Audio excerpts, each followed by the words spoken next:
see. I actually see one child or a whole bunch of children.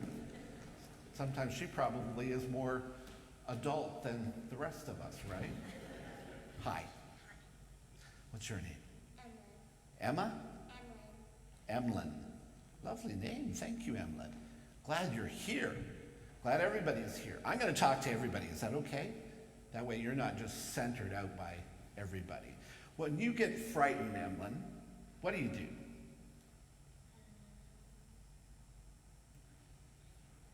I don't know. How about everyone else? When something frightens you, what's your first reaction? You scream really loud. That sounds like such a girl thing to do. That's how sexist I can be because I'm of that age.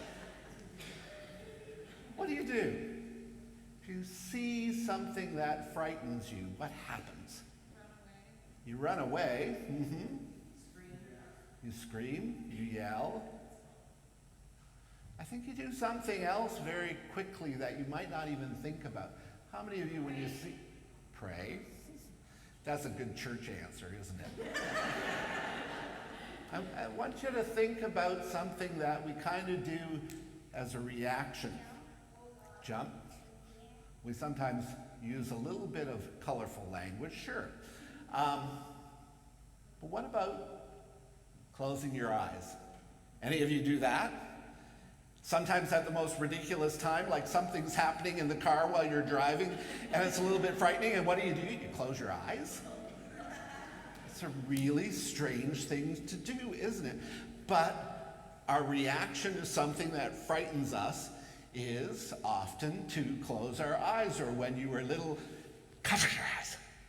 Cover your eyes so you can't see what's happening. Do you ever do that? Yeah. When something's frightening on TV, do you ever find yourself leaving the room? Your brother does that. But when we close our eyes, well, sometimes we put ourselves in more danger. But sometimes we don't see that everything's okay. Or we don't really see what's going on because we've closed our eyes. Or when you leave the room because the TV show is frightening or you turn it off, you don't see that the whole thing is resolved in the end.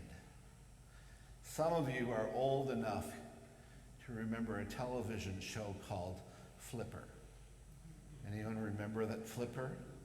Like all TV shows, within a half an hour there was a beginning, a crisis that frightened everybody and had them leaving the room, and then what? A resolution of that crisis always came at the end. Everything worked out in the end.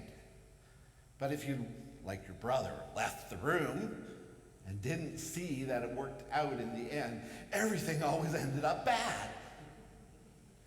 And that's not fun. Sometimes we see things that we don't necessarily like, and we turn away from them. Sometimes we see people, and we think we don't like them, and we turn away from them. Sometimes we don't take the time to get to know someone for who they are, right? They're too tall, or they're scary in some other way, and then we don't know that they're just like us.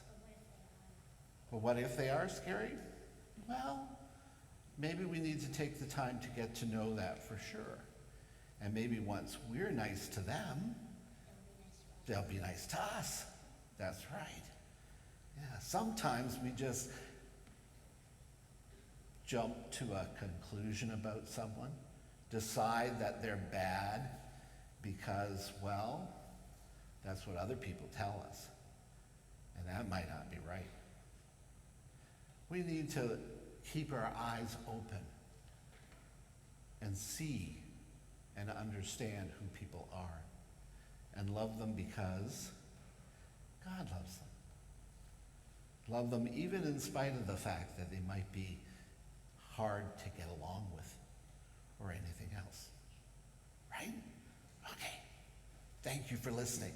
Thank you for listening. You got more listening to do yet.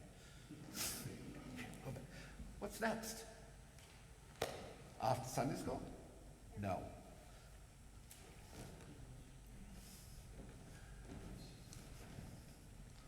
I gotta go back.